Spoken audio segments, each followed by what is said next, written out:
My name's Susan Hauser. I'm the president this year of the League of Women Voters of Alameda. I welcome you to this evening's forum. How can we fund improvements to our schools and communities? Your host, the League of Women Voters, is a nonpartisan political organization. We neither support nor oppose any political party or candidate at any level of government. As a political organization, we advocate for government policies to improve our communities. Our advocacy work includes forums like this one, which promotes the Schools and Communities First Ballot initiative.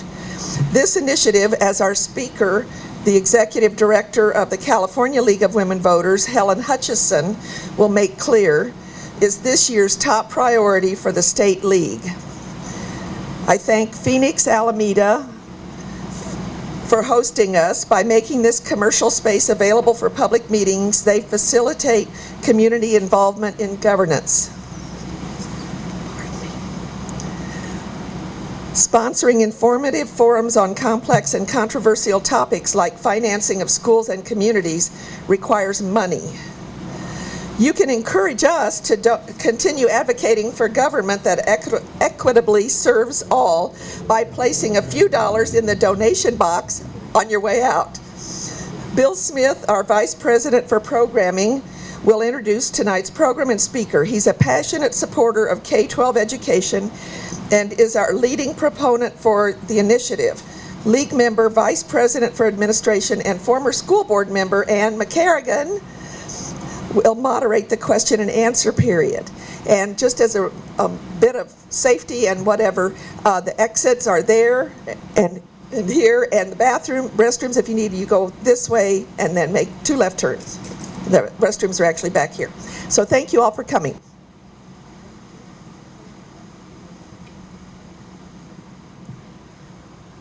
Well, thank you all for your interest in our schools and communities and for coming out tonight.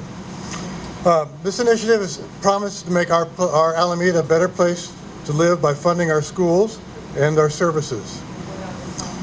There are 3, I believe we have 3 ex-school board members here tonight. So we have 2 school board members, Janet Gibson and Ann. Where'd you disappear to there? We have a representative of the school district too, the public relations, Susan Davis, my neighbor in my community. So she's got it there. Ever since the Naval Air Station closed in the late 1980s or 90s, the state funding formulas have ensured that Alameda schools are underfunded. As the graph on the back of the form handout, I can show you, take a look at that. The first page shows, there we are, right here. Alameda, of the 17 largest cities in Alameda County, only Oakland teachers are paid less than Alameda's teachers. So our teachers are not well paid. And that makes it difficult for Alameda to recruit and retain excellent teachers. And so, due to the state funding formula for schools, Alameda will benefit proportionally more if this initiative passes than the other localities in the county. If passed, AUSD's share of the additional revenue would enable it to enlarge the pool from which it recruits teachers, better retain top teachers, and regarding retaining top teachers, I remember I was student teaching at Ruby Bridges one year, and shortly before that year started, we laid off the county teacher of the year from that school, who was the kindergarten teacher. But fortunately that came back, that was reversed, but it was Susan probably remembers that incident. Yes, she does. So we have a problem, a big problem. More flexibly pay for unfunded state special education mandates and restore art, music, dance, sport, and other programs. And so Doris G. is our League of member who will provide you with cards and pencils shortly once Helen starts talking to write down questions. Oh, wait, no, we're not. We're not doing questions. We have a small group. Just raise your hand today. So we'll get rid of, oh wait. That's how it works, okay. But that's going to be a problem for questions, so I'll have to repeat the questions so that it gets into the video, okay, for that. Okay? And so, Ann repeats, yes, that's right, you will repeat the question, so it gets in the video, that's right. All right, we can improvise here with your help, so thank you.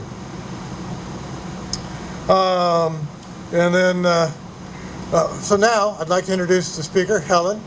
I've actually met her first, not through the League of Women Voters, but my wife joined her church up in Montclair, and so I knew her from a little bit. And one of those church members I had met knew pretty well. He had served on the Alameda County Planning Commission with me for several years, so I met him as well. So we've known each other and have friends in common for years that we didn't know about until recently. She is the interim executive director of the League of Women Voters of California and its immediate past president. She's responsible for coordinating the League's statewide network of volunteers to advocate for League positions, including more funding for schools and communities. She has developed strategy, led fundraising campaigns, and cultivated major donors and planned programs in community education and advocacy. So join me in welcoming a passionate advocate for schools and communities.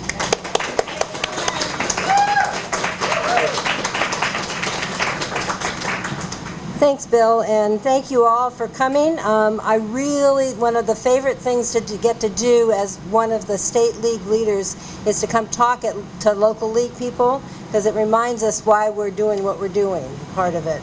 So, getting started. The goals of our campaign for Schools and Communities First are actually to reclaim $12 billion a year. We had just had a new study done. USC, the USC group that does our economic studies, just redid it, and it's $12 billion this year. And the LAO analysis for our ballot measure agrees that it could be up to $12 billion. So $12 billion every year for our schools and our community services. And you know, while this is $12 billion is not going to solve every single problem we have in the state, it's going to make a significant difference.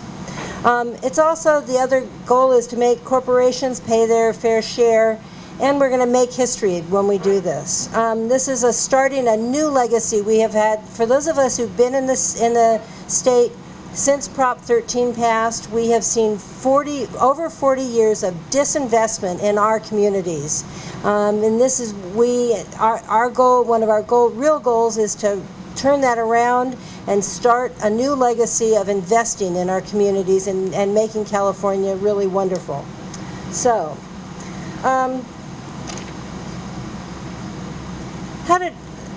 California is a state of really deep contradictions. We have the 5th largest economy in the world. We have nearly 900,000 millionaires, so almost 1 million millionaires. 26% of the billionaires in the United States live in California. So that's over a quarter of the billionaires in the whole United States live in California. And yet, with that, we also have the highest poverty rate in the country when you adjust it for cost of living, and 1 in 5 children in the state are living in poverty. So just think about that. I mean, I'm from a family of 5 children, so I know what 1 in 5 means. I'm looking at Kate, who comes from another family like that. We rank 41st in per pupil spending. We are behind Texas, we are behind Oklahoma. We spend more on prisons than we do on education. So we are a state of really deep contradictions. We have incredible wealth, but we also have this deep poverty and lack of investments in what we want to do. I'm going to go on to the next slide. So how did we get here? One of the drivers behind California's inequality is Prop 13. It passed in 1978, and I'm looking around. I was here in 1978. Those of us who were here really remember when that passed. It capped property tax at 1% of the property's sale value and ensured that property taxes wouldn't increase more than 2% annually. So if you bought a property for $100,000 40 years ago, and today it's worth $1 million, you're still paying property taxes based on that $100,000 value. This really helped homeowners. We were sold this as something that was going to save grandma's home from being so grandma could stay in her home. But it also, the biggest winners in this were large commercial property holders. So on average, residential property in the state turns over once every 10 years. Large commercial property does not turn over like that, and when it does, they structure it so they don't trigger reassessment.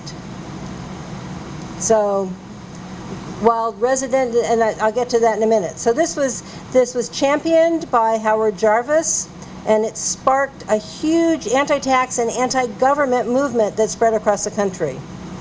We have, and there were lots of copycat initiatives like that across the country immediately following it. Next one. Prop 13 caused some really major disinvestment in our schools.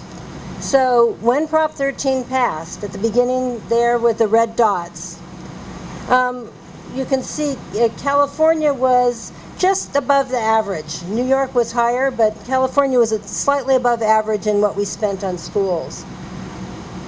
By 2010, we had dropped well below average, and you can see that the average is climbing and California is pretty darn flat. So we dropped from 7th in per pupil funding to 41st in per pupil funding. So next one. This is, we have that, again, major disinvestment. This is one of my very favorite cartoons. We have the faucet is just not, is essentially dry for schools, for hospitals, for firefighters. Okay, so next we have another cartoon. Because large corporations aren't paying their fair share, we're losing over $12 billion every year. So over the last 40 years, this loophole has robbed about $150 billion from our schools and our communities. The examples of the immediate tax break after 1978, the Bank of America saved $7 million every year. Shell Oil saved $16 million. Standard Oil, which has become Chevron, $47 million every year. So who's benefiting? Yep, that's where we're going. The oil companies like Chevron and Shell and Exxon, so they're getting this massive tax break. And I tell you, I don't see that I'm getting a discount from Chevron when I go to the, they're not giving me a Prop 13 discount. They're pocketing that one. So these are some of the largest and most profitable companies in the world. And when the opponents say, oh, the companies are going to leave California, Chevron is not going to leave California, and neither are, the companies that are really benefiting from this are not going to leave the state. So, Chevron costs California $100 million every year because of a lot of it because of their refineries, but also because they own their state gas stations. Contra Costa County alone loses over $3 million every year in that. Some more benefits.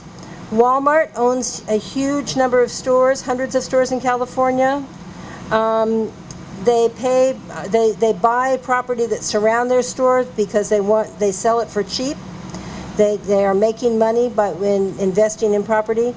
McDonald's actually makes most of its profit in real estate. It's not the hamburgers we buy, they deal in real estate. They buy strategically and then lease them at market rate. Blackstone is a large real estate private equity firm, and so they are buying properties and flipping them. And once again, when they do that, they make a profit, but they also do it so it doesn't trigger reassessment. Moving on, vacant lots, parking lots, private clubs. The loophole subsidizes corporations, but it also subsidizes bad actors in neighborhoods like parking lots and vacant lots and golf clubs. So, you live in this luxurious place of Alameda. I live in Oakland, and I can tell you that there's the vacant lots that I see around the city are just sitting there, and there's no incentive for the property owner to develop it. from a property tax, particularly because they're not paying much in property taxes. So, at this point then, how does this impact you? Does anybody have any ideas about how this is impacting you directly, your neighborhood? Do you see that? I see it in Oakland, I'll tell you, a lot. We pay our teachers the second lowest in the county. So Kate is reminding us we pay that Alameda is paying low teacher salaries, and so that and losing good teachers. So that's one thing. With the $12 billion annual parcel tax. And that is with a large parcel tax to try to help pay teachers. In Alameda, we keep passing because it's important. We have a lot of extra parcel taxes, a lot of extra property taxes. Because of property, nothing is being funded. So we have no community funds for a lot of things. So we're constantly adding more costs because of that. So Felisa's reminding us that, locally we are passing the property taxes, the parcel taxes and extra property taxes that would be bond measures for construction. And that's happening across the state. I would say it's happening in communities that can afford to do that. If you're thinking about across the state, and we're talking about every school district, there are districts that don't have the capacity to do that. And so think about their kids too. We're talking about kids across the state. And we are benefiting every single child, and we're doing it. The distribution is going to be based on equity. So yes, Alameda is going to benefit, but the districts that really are suffering are going to benefit even more. So it is time now to invest in this, and I'm going to talk next about our solution. We have a solution to all these problems.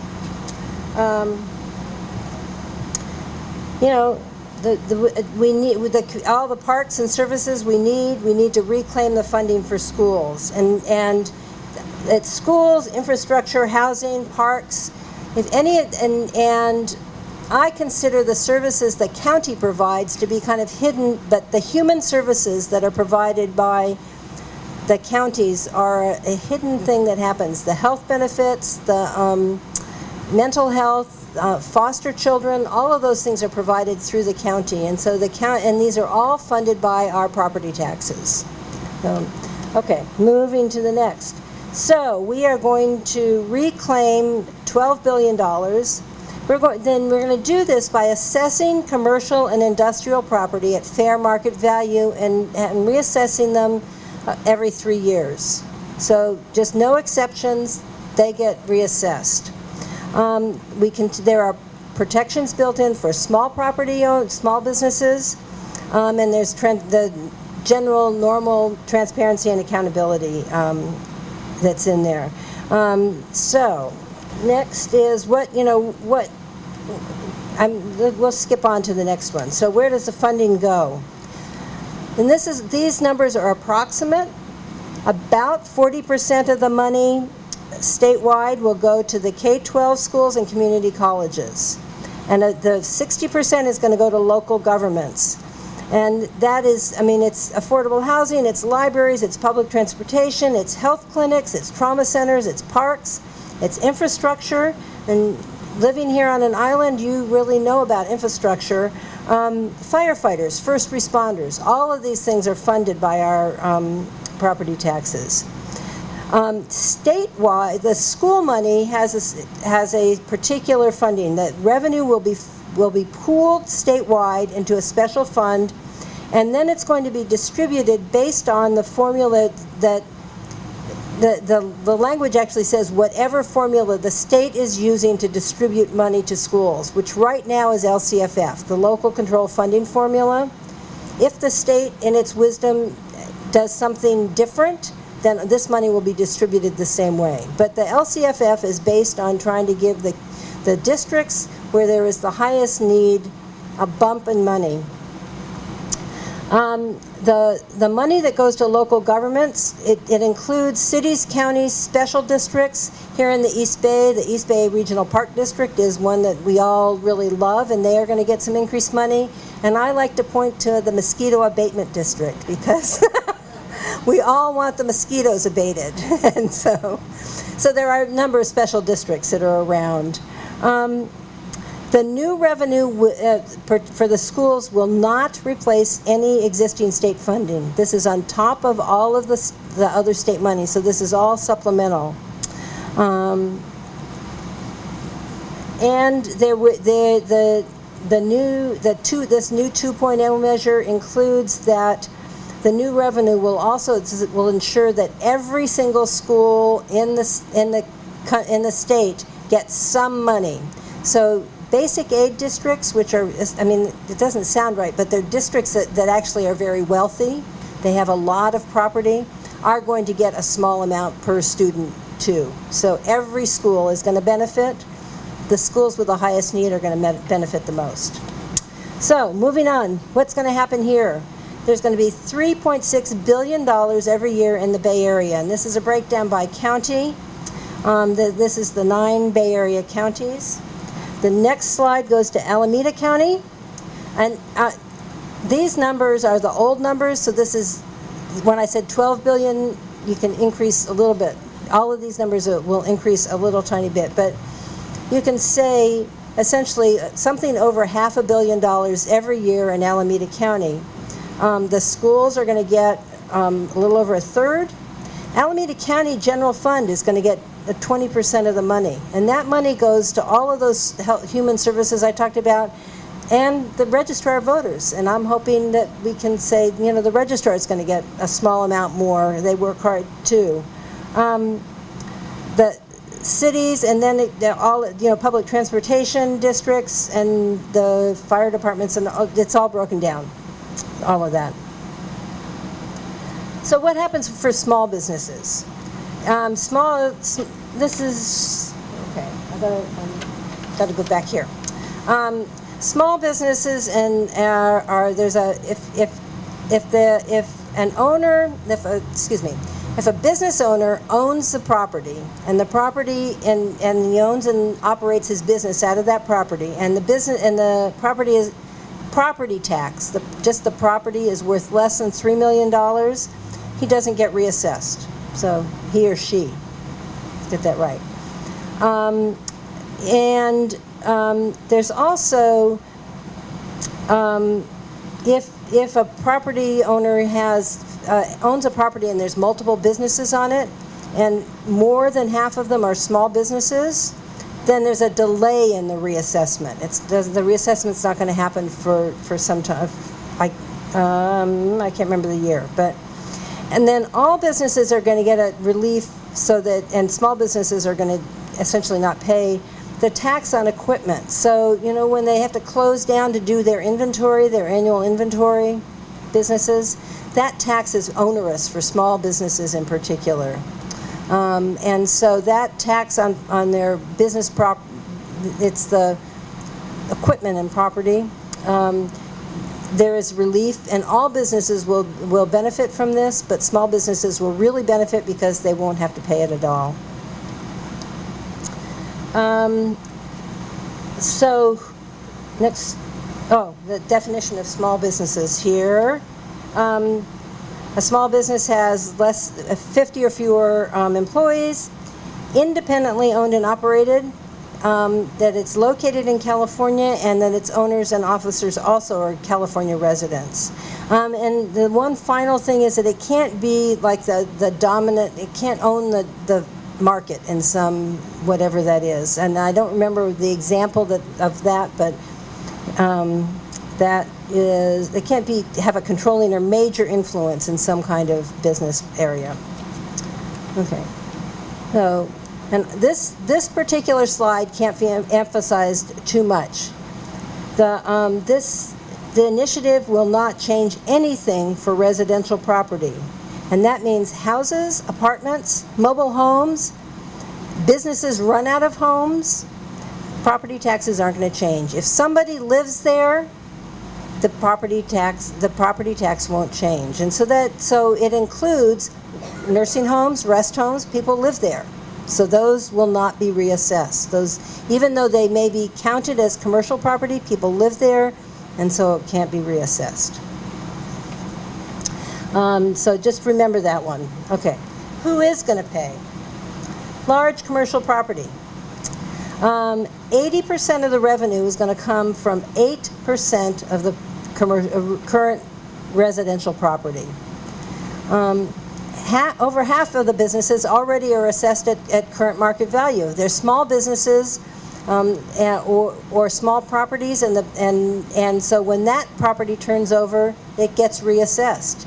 It's large property owners that are able to either just even when the business is sold, to structure the sale so that they don't trigger reassessment. Or there are places like the Chevron refinery or Disneyland that are still paying 41-year-old property taxes. I mean, they're paying property taxes on essentially nothing. And again, it can't be said often enough, residential property owners are not going to pay any increased amount. And then small businesses aren't going to pay any increase, and agricultural land is protected in California, and there are lots of protections for that. So, how are we going to win this one? This is going to be the fight of a lifetime. This is it's been 41 years, so it's been a generation. This is the time for a generational fight.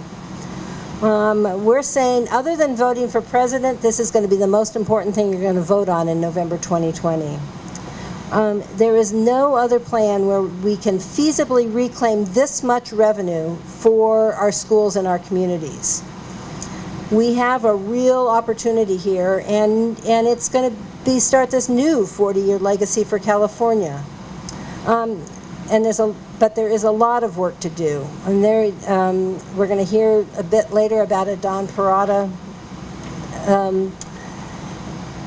opinion piece, and we can talk about the legacy of Prop 13. But I'll just preemptively say that when voters are surveyed, it is less than half of the people who vote even know what Prop 13 is.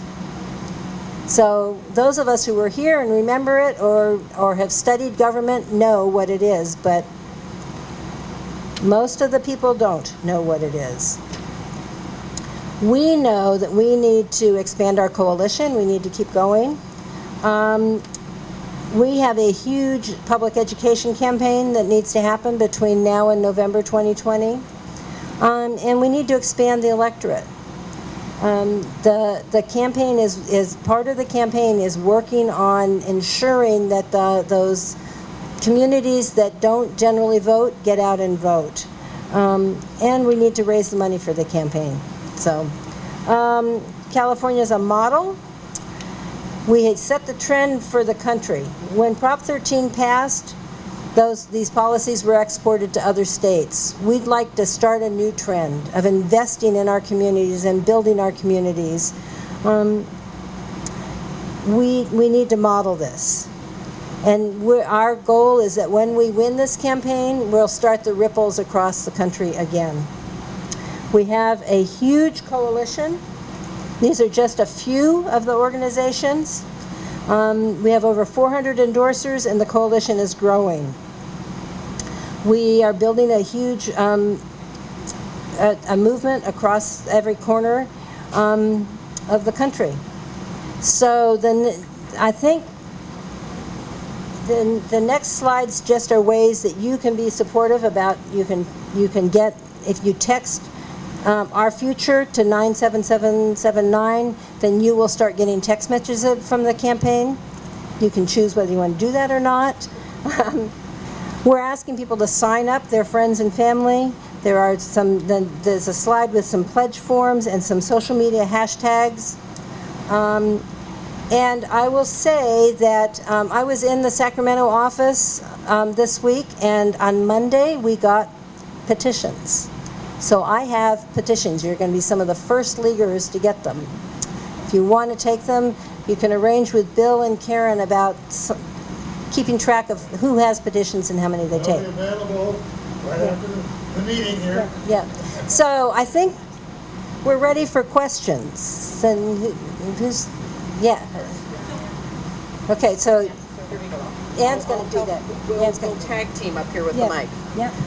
Thank you, everyone. Again, I'm Ann McCarrigan. I had the pleasure of serving on your school board recently, and am now very pleased to be the admin VP of the League of Women Voters of Alameda. As many of you who know me know, this is my real passion.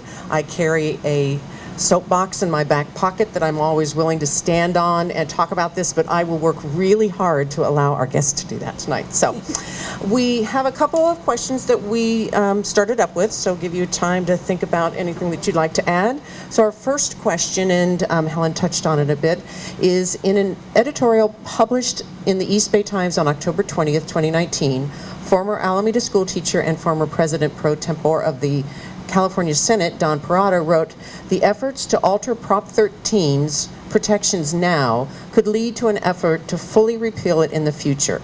Should homeowners be concerned that splitting the property tax roll to reassess commercial property more often is a step towards requiring that their home be reassessed more frequently?" The simple answer is no. The more complete answer is that every other state in the country assesses commercial property on a regular basis, reassesses it and they don't all reassess residential property. I'm not sure the statistics there, but you know we are alone with not reassessing commercial property, and California and Oregon are the two states that do not reassess commercial property on a regular basis. And then the more complete answer about, is this a slippery slope? Well, it can't be changed without coming back to a vote of the people. It's pretty darn simple. And I can tell you this coalition has no intention of coming back for that. We simply said commercial properties should be paying their fair share.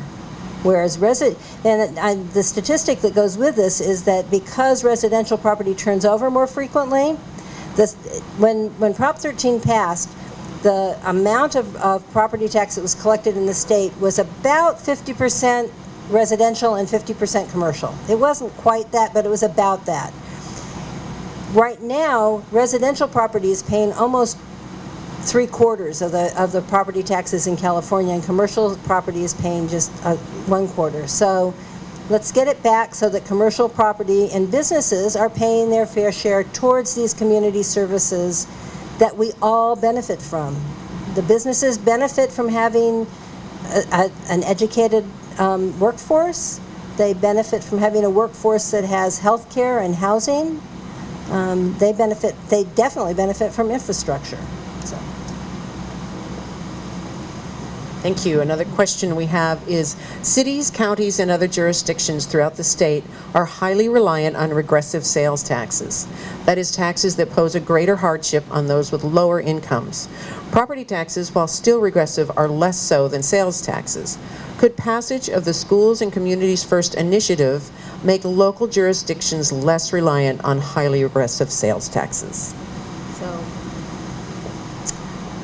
Yes, and I'm going to looking here at my League of Women Voters audience. I'm going to remind everybody that the League, in our position on state and local finance, supports a broad range of taxes to support all of our services. Right now, statewide, we are very reliant on income tax, and we all, income tax goes up and down, and we know what happens to the state government when it goes up and down, and we're about to hit another down. And so having a broad balance of taxes means that we don't have quite that much up and down in funding of these vital government services. Thank you. Okay, now we will turn to the audience. Again, I will repeat the questions so we can get it recorded for the video. Also, I ask that we do keep them to questions, and because I know this is something that it's very easy to get a bit lengthy on. Felice. I really don't understand. Well, I don't understand a lot. I don't understand what they're doing.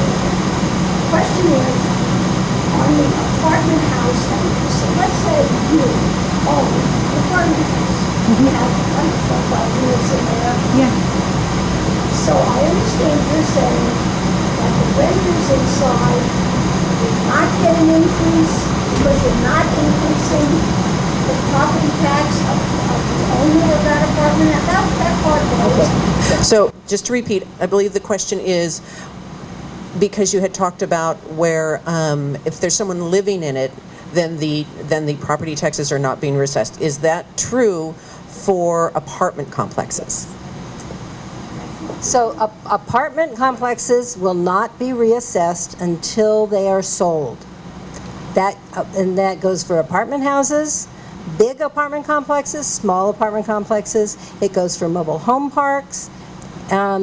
Any place where, and we actually say more than 50% of the property is used as residential will not be reassessed. Just not until it is sold. And so if an apartment house is sold, then it gets reassessed and the property taxes probably go up. Okay, let's see. Donna? Well, so if Macy's puts a little house on top of their building, does that keep them from being reassessed? So the question is, if someplace like a Macy's added residential to their building, would they then be prevented from having their taxes reassessed? So no, that isn't going to work. It has to be 50% of the square footage needs to be residential. So just saying, oh, I'm going to move into my business and live there doesn't work. That is not a way of getting around the reassessment. Kate? So, right now, here at home, in South Shore, they are planning to reimagine the South Shore Shopping Center and contract the number of businesses and put in a lot of residential buildings. So, having been to one of their meetings and seen their scheme, it looks to me like over 50% of the total property will be now devoted to housing or space allocated to the housing, like a parking. Does that mean that it would be reassessed right away, or would it be reassessed on its I know what she's own? talking about. Do you want me to take this one? Go ahead. Yeah. Okay, so I might take this one because I understand the project. So what Kate is referring to is the proposed new residential housing at South Shore, and whether that would then prevent them from having reassessment. So correct me here where I'm wrong. So I think where that difference is, number one, this would be new structure. So that structure would be assessed at the time it's built. So they would be starting, because there's nothing there that would go away. Also, we don't know the mix yet of what would be, of course, I don't think it makes difference, of what would be rental versus residential, which then would change every time they sold that residential. So there's the business and then there's the residential. And if they are actually all one property, which I kind of doubt actually, so you have a bunch of parcels, and so then it is by parcel. Looking at that parcel, is it more than 50% residential, or is it? I think some parcels will be all residential. So some will be all residential. They will be assessed when they are built, and they will be reassessed when they are sold. Those that are more than 50% commercial will be reassessed every 3 years. Thank you. Karen? The chart that showed for cities, showed divisions by various areas. How is that going to be implemented? How are you going to hold the city to 30%? Let me just repeat it for the video. So the question was regarding the pie chart that had how the money is going to be dispersed to the different agencies. How is, under the initiative, how is that written so that there's an assurance that that's where the money goes? Is that right? Okay. So I'm going to go back to when Prop 13 passed. the distributions for property taxes in each county were frozen by the percentages they were when they passed in 1978. And so that's what fixed for each county how much a city got, how much the East Bay Regional Park District gets, how much BART gets, how much AC Transit gets, how much the county gets. And those percentages are set, and it is up to then the county tax assessor to distribute. I'm assuming, I'm not sure, the county gets the money in, and I'm going to look at Kate. The county gets the money in and then distributes it out, and is it the tax assessor that distributes the money out? How does the money get distributed out from the county? Well, actually, the formulas are done by the auditor or controller. So, well, the formulas are, but who is it that makes sure that the formulas that are set, who is it that makes sure that the money gets distributed that way?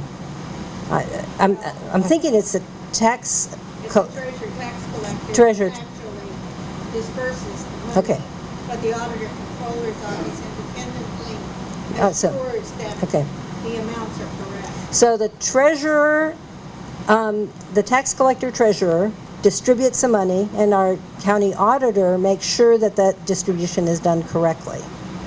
And so the one difference that's going to happen here is that they're going to have to then distribute money that would have gone to the school districts. They're going to send to Sacramento to go into the special pool that will then get redistributed statewide.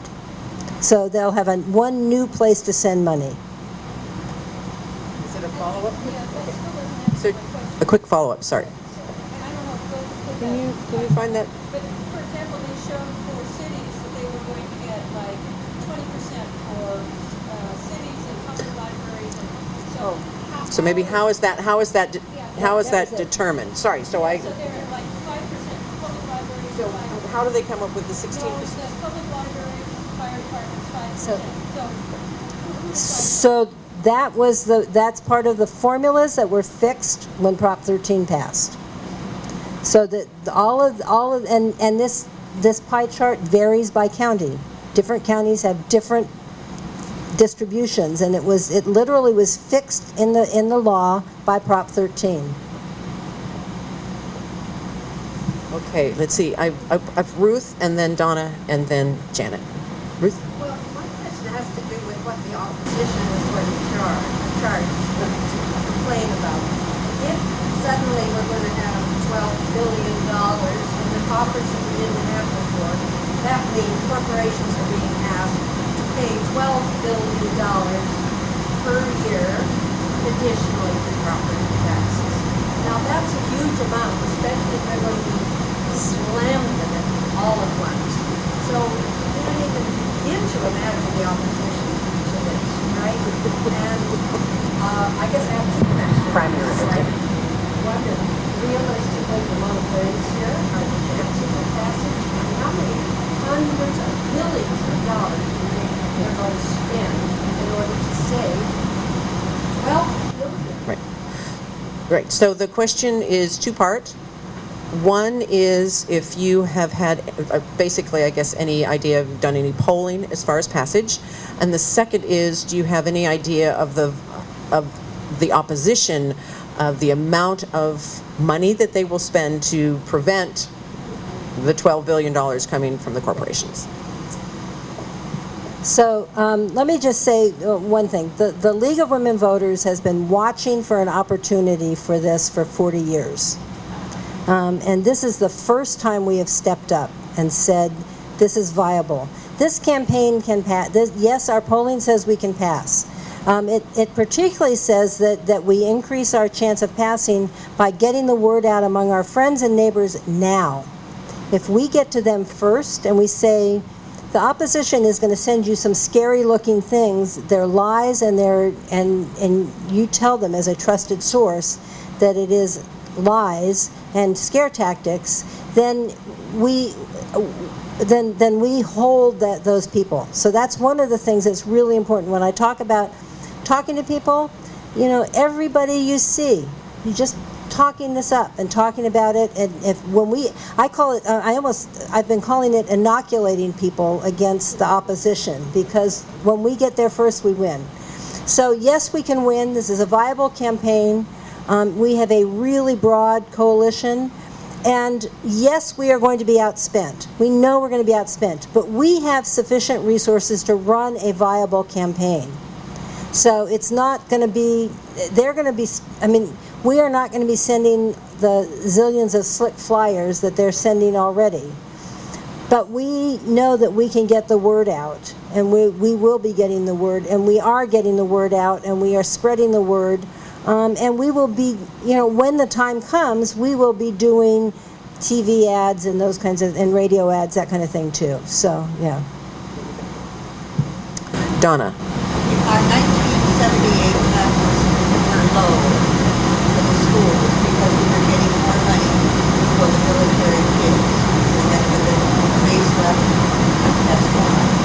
Is this new model going to fix that, or are we still going to be low? So this is in reference to the closing of the base. And basically what has happened there is that did impact us for years, but at this point, and Susan, I'm going to ask you to correct me if I'm wrong on this because she has more information. Susan Davis is the communications director for AUSD, is that they've redone how they disperse funds now. So that impact is no longer what is having an effect on communities like Alameda. It's just that there's not enough money. Okay, wait a minute. Oop, one more. Janet. Well, I was going to ask a question to ask someone to explain that, because what you're saying is that for many years, Alameda schools received less ADA per student than an equal district in our county, and it had to do with the naval air station. But that's, you're saying now that's corrected, so we're receiving an Right. equal amount. And yet, our salaries, as we see, are much lower. So I do know that the school district is working on, and the teachers are working on their own measure, and it's not a proposition, it's a, Well, it would be a measure because it's local, right? So a parcel check measure. but it's a fee, as I understand it. So I'm going to ask Susan. Would you mind coming up for this? Because Because my question is, how will this relate to Right. New York? Could the two work together? Is it better to, if the teachers could understand this and the school community, to say, we'll put ours off while we concentrate on that? And I think there's a lot of issues. I'm going to start. okay, so Helen is going to start with that one, and then we'll ask Susan to address. So the question is that has come up is that there is discussions going on at our school board right now about a possible parcel tax measure this spring, and so how would that work with, or is it something separate from? How do those work with one another? And I don't know, it says it. So I'm going to talk really briefly, because we're not going to go from having nothing to having $12 billion in the next year.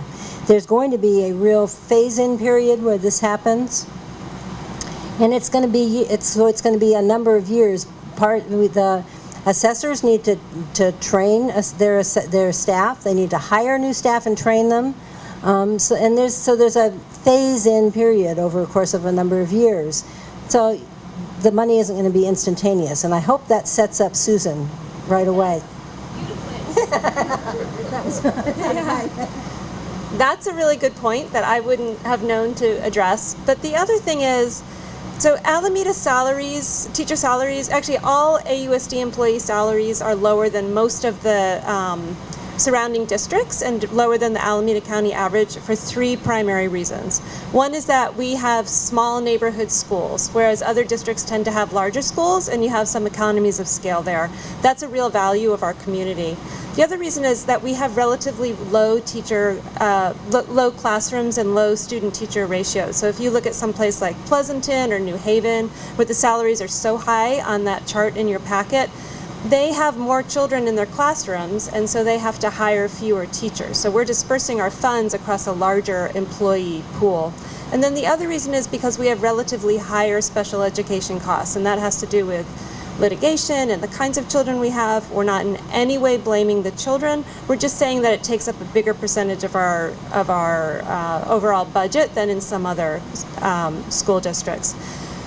So if this passes, and I 1,000% hope that it does, it will raise the amount of money that all school districts are getting by a relatively equal amount. So let's say Alameda gets 10 million extra dollars from this measure, this proposition, and then let's say Oakland also gets 10 million extra dollars. The gap between the percentage gap between our teachers' salaries and Oakland's teachers' salaries will still be the same. So what we're trying to do is close that gap between Alameda and the Alameda County. Does that make sense? But so I think the question is, are these things that should be working together? They absolutely work together. They absolutely work together. We have a special situation here in Alameda because our teacher salaries and our employee salaries are so low, but the whole state is underfunded by a massive amount. What is the current figure? I think it's 40 billion. Yeah, it's so much. So I tend to think that we should be working for all children in the state and not just for Alameda. Well, so the League of Women Voters proposition has the money going to the school districts, but not for teacher salaries necessarily, not 100% for teacher salaries. So the question is, where does the money go when it comes into the school district? It goes into the general fund. And that is one of the things that we as the league in this coalition of groups really held out for. We said it needs to go into the general fund, and then we as the public need to go and advocate for how that gets spent.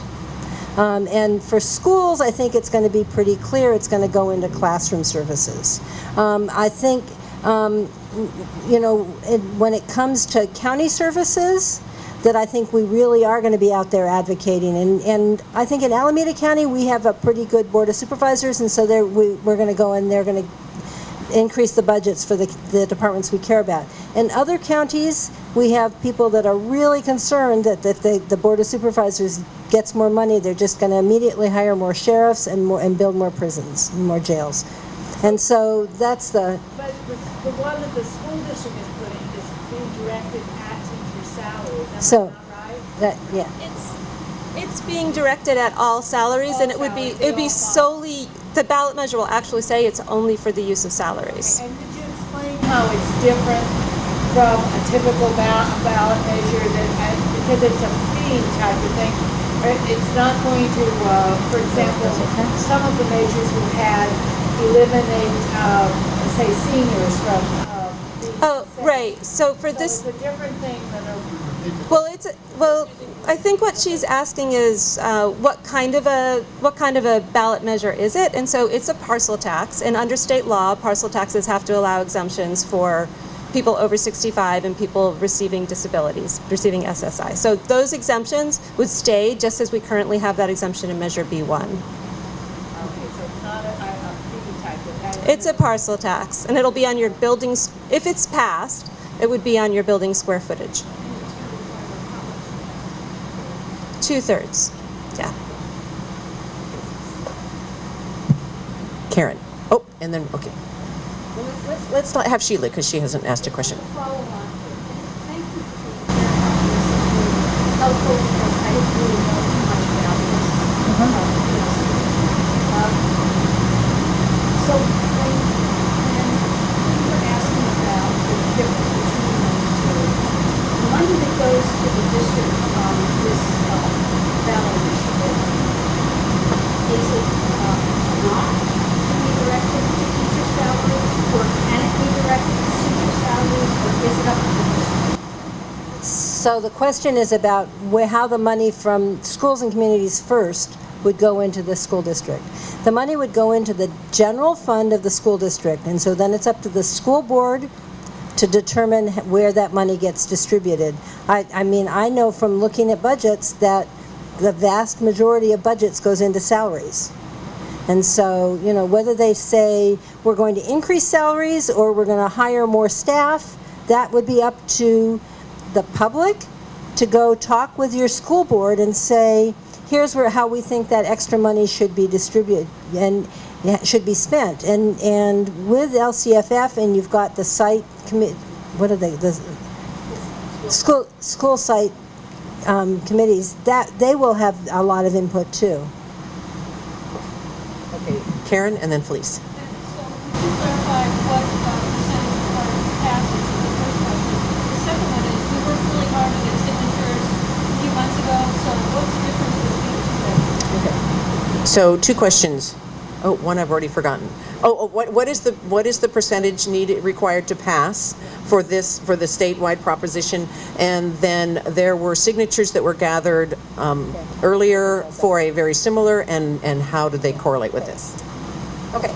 So state measures are always require just a simple majority. It's only local measures that require supermajorities. That is one of the benefits of one of the features of California government, shall we say. Okay, so that's a simple majority to pass this, November 2020. Why are we refiling? And let me go back. The original Schools and Communities First is still qualified to be on the November 2020 ballot. Don't believe what you read in the press. We have not withdrawn that measure. It is still there. It is still qualified. We qualified that measure for the November 2020 ballot very early. So we've had a year of time. We've been out talking to groups, and we recognized that there were some kind of tweaks that we could make that were going to make it even better than it was before. One of the things when we were talking about the assessors and the ramp-up period, the original measure simply said there would be a phase-in period, and it was up to the county governments to work with the state government and work out what the details would be. It became really clear to us that it was a lot better if we spelled out more in the measure, that the assessors were pretty darn nervous about that. So we spelled that out, and we said, and there was significant money for the assessors to do their training and ramp up and get everybody staffed up. So that is spelled out. There are a few date changes in there.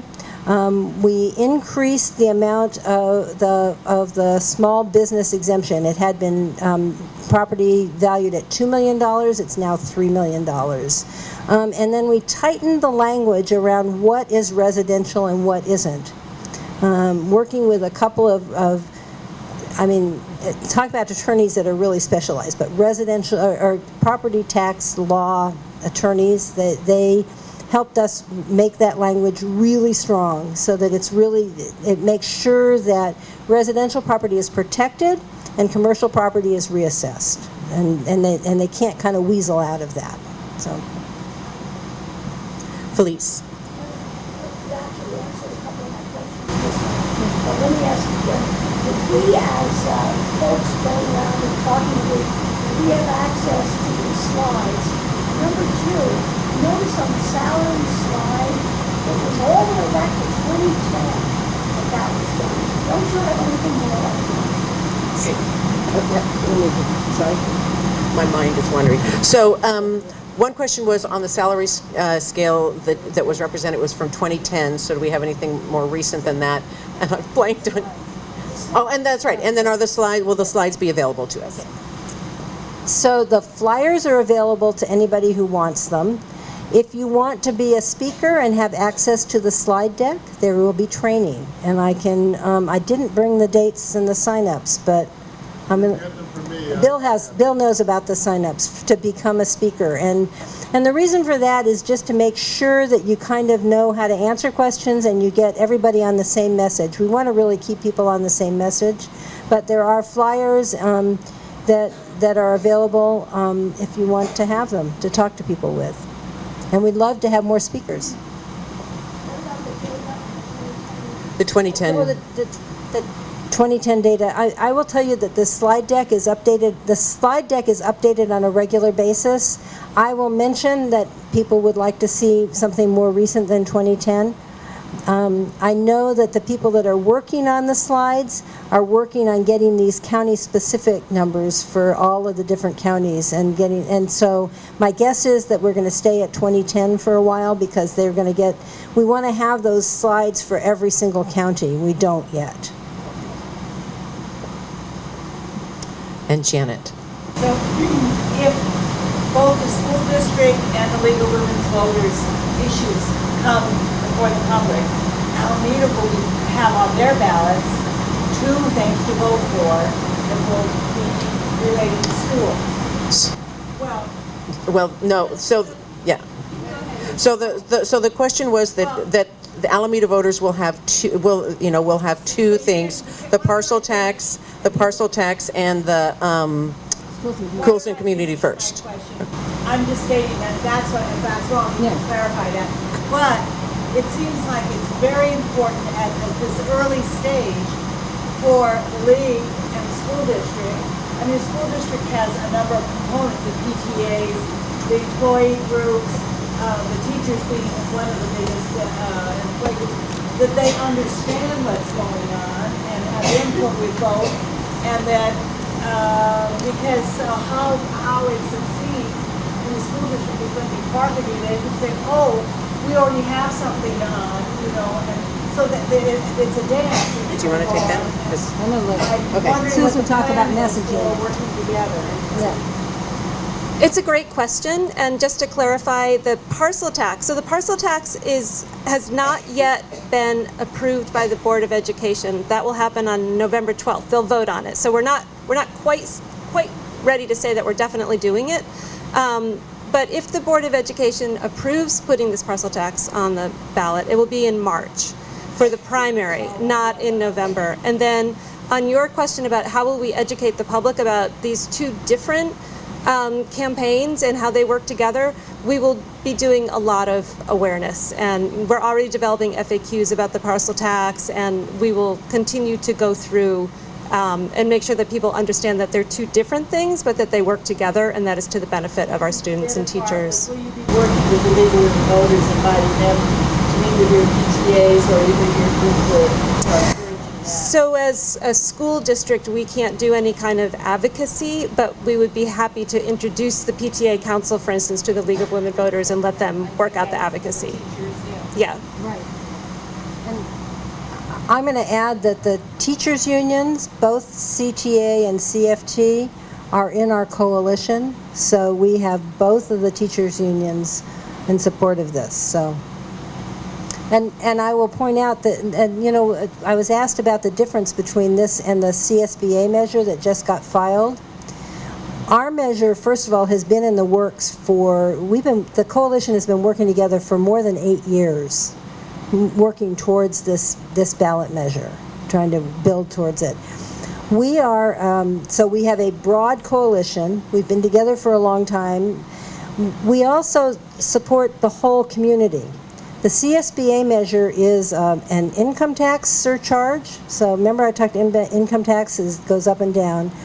And it would fund just schools.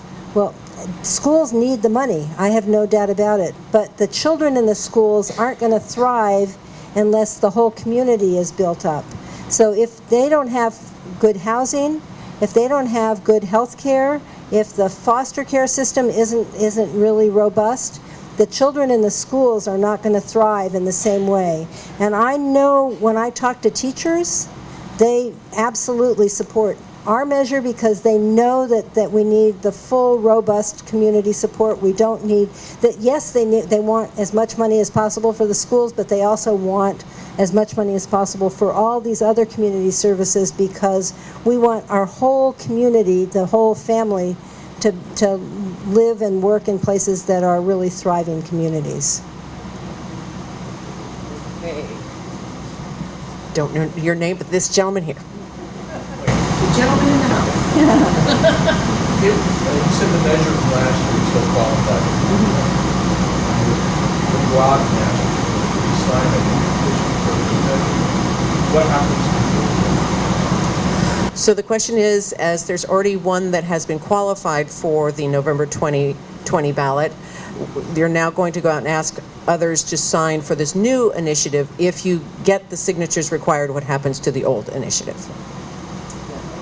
So California has a relatively new law that says that a measure that is qualified for the ballot can be withdrawn any time up until the time the Secretary of State certifies what's going to be on the ballot. So when this new measure qualifies and is fully qualified, then the old one will be withdrawn, but not until then. So we have an insurance policy, it's there. And I will say that the League of Women Voters was instrumental in getting this law changed so that we could withdraw measures. And anybody who's been out doing pros and cons where you have to say, this one doesn't matter anymore, it is confusing for voters. And so, you know, it's a great law, and it is allowing us this flexibility. Well, if you don't get enough signatures for the new one, the old one will be. So if we don't get it, but that's not going to, he's asking if we don't get enough signatures, then we still have the old one. It is our insurance policy, but I am quite positive we are going to get enough signatures and have our new and spiffier version of the measure on the ballot in November 2020. Back there, Ms. John? Yes. Hi. So California has a reputation for being a high-tax state. Imagine for the whole next year. We have a slide like this which shows spending. And do we have comparable data that shows how much money is it true that California is a high-tax state? Or actually is actually spending the highest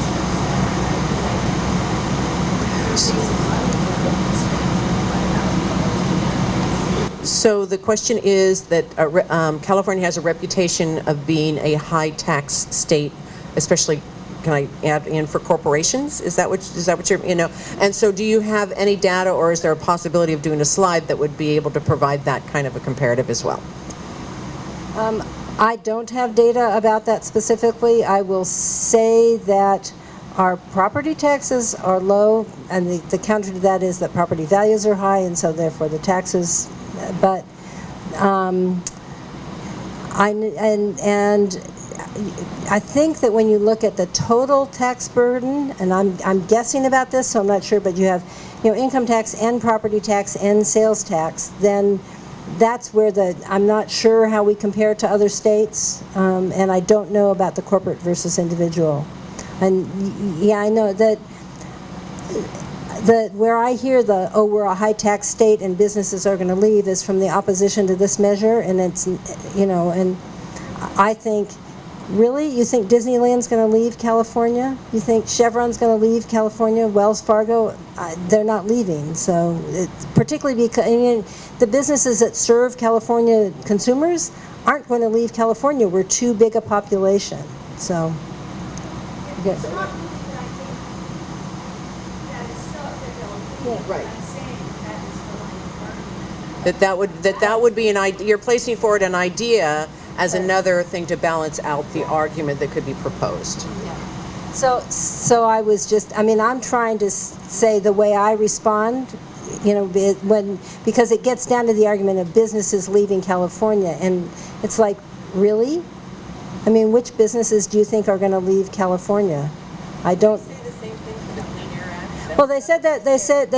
I mean, it is kind of a constant. Anytime we do anything we said the Clean Air Act, any of these things, businesses are going to leave, and I don't see businesses leaving California. I mean, we've got the population and the market here that they need to stay for. So. Okay, let's see. I'm gonna go through. Keisha? Do you think there will be any confusion with AB 48 being on the primary ballot this spring? Okay, so the question is, do you think there'll be any confusion because of AB 48, which I'll let you describe that, that will be on the ballot this spring? So AB 48 is a school bond measure, and it's going to be on the March ballot, and it is a I was going to say it's a traditional school bond. It has actually for the very first time, California it's not just a standard match and standard first come, first serve. We are actually taking into account the needs of the school districts and the ability of them to raise money. I don't think it's gone far enough, but AB 48, so we are going to have a school bond measure, a traditional, should we provide, and I don't remember how much money it is for building schools and lead abatement, and there's one other special thing, but anyhow, that will be in March. Will people be confused about that? And then when this comes up, there may be a little bit of confusion, and we can talk about, I mean, that's a facilities bond. That's for building. It's very specifically for building. I also think that the electorate doesn't have a very long memory. And so this one, we're talking about structural change for ongoing funding for our schools and our community services. We're talking about reinvesting in services that have really languished for 40 years. So that's... Okay, Kate and then Karen. I'm going to be really nitpicky. On the pie chart where it showed the allocation by percentage of each area, the allocation says county schools.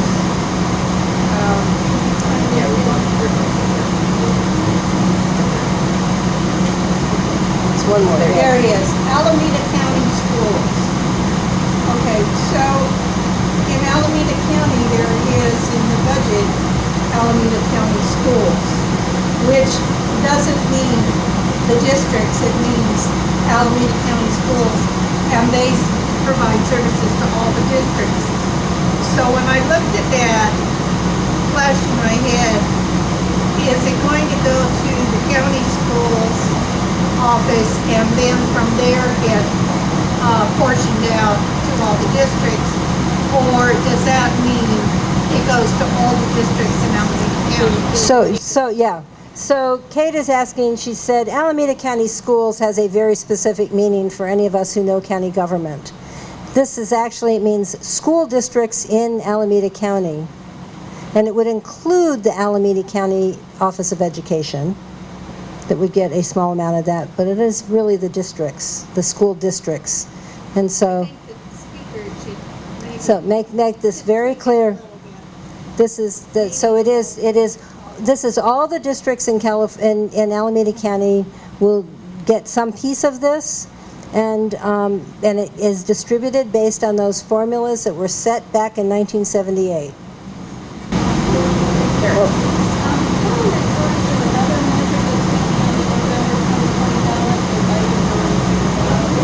And then the other question was, would it be beneficial to get the city government or the school district to send a vote of support for this? So two questions. One, there was a question about another initiative that will be on the ballot. I think you're referring to the school board, the CSBA, which so some folks are not familiar with that. And then, are you going to supports of the districts to help in advocating and speaking out? So there is the CSBA, the California School Boards Association, has filed a measure for title and summary. So they're behind us in the queue. They still don't have a title and summary. They will be out gathering signatures just like we are at some point. We don't know. We don't know how much their campaign is. We don't know how robust the campaign is going to be. We really don't want to have two competing school funding measures on the November 2020 ballot, so there are discussions going on. The CSBA is definitely, so the CSBA measure, I'm going to try to remember, it's an income tax surcharge, and the money goes into the schools, and I don't remember how it gets distributed. Susan, do you know? You don't. Susan doesn't know either. Okay, but it's all for schools. So it's more. It's actually more money than our measure is for schools. And then school board score. Yes, we would love to get, and we are going. We're asking for the support of all elected officials, and I think. They could do a proclamation as a board, or it could be, or they can get individuals, members of a board, or a city council, or whatever. And once we get the signature gathering rolling, there will be a rollout of trying to reach out to elected officials, because a number of them endorsed our original measure, and we're going to go back and ask for a re-endorsement of the new measure. Just so you know, I'm fairly confident, I'll have Susan confirm, that previously the board has endorsed on behalf of the schools and community first, and most of the individual, I think if not all of the individual school board members had supported through Evolve. I think that was where they had added their name. So this would be, yes, they're going to change the initiative. Okay, and I just want to make sure, was there anybody else who hadn't, because we've, yeah. And so, yeah. So we're closing in on 8:30, so this will be our last question. So there were two statistics that you gave. One was less than half the voters know what Prop 13 is, and the other one was 80% of the revenue is from 8% of properties. Now, is that, so let me ask you, that 80% that comes from 8%, is that what it will be if this passes, or is that what exists now? So the question was about some of my statistics, and so that 8% of the revenue from this new measure will be, so 80% of the revenue will come from 8% of the properties, and that would be, Disneyland would count as one of the properties. Chevron's refinery would count as one of the properties. So it's big properties like that that are going to generate the most money. Those are the two examples I can think of right off the top of my head. I was going to say the other part, that less than half the voters know what Prop 13 is, and I'm just trying to say, it seems like it's going to be most important for people to know that the reason why 8% of the properties is because while all residential properties, many of them have sold, I'm not sure if we have the statistics for that. But for sure, these big companies have never sold, so they remain the same as 40 years ago. Okay, so she's talking about and commenting on the fact that we need to let people know about all the details, and I will say that when you're talking to people, you can start with just a little bit. This is talking about reassessing commercial property, no residential property, on a regular basis, and talking about the amount of money it's going to generate for the services that people need. So, if I'm talking to librarians, I'm going to talk about money for libraries. If I'm talking to people who live in my apartment building, I talk a lot about fixing the potholes in the streets of Oakland. So know your audience and know what it is, and you say, this is money that's going to help solve the problems in your everyday life that you see. Well, how about a big hand for Helen? Thank you. We really appreciate it, Helen. Thank you for stopping by. Just a couple of really quick things. Thank you all for coming here tonight. And what do we have here, Helen? We have petitions. So those of you that would like to just stop by afterwards and see me. If you don't get them tonight, I'll be sure you have other chances in the future to get hold of some petitions too. And you can take them home. You can have your family sign them. You can have your neighbors sign them. You've all been active. You know how to get things done. So no, they do not have to live in Alameda. One sheet per county, and make sure you fill out all the bottom stuff. No photocopying. No photocopying. Only these petitions. Where do they go? Then they return them to Bill or Karen. Karen has volunteered to, I twisted her arm and she agreed. She did such a great job the first time around. Felice is going to be out of town too much. She got herself off that. So again, I thank you all, and we've got a great campaign. Oh, March 20th is the deadline, so say March 1st. March 1st.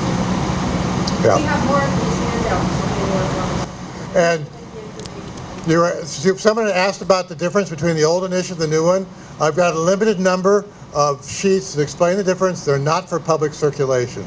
So in all the gory details. That's right. So if you want one of those, I only have 10. So if you take petitions, all right, quid pro quo.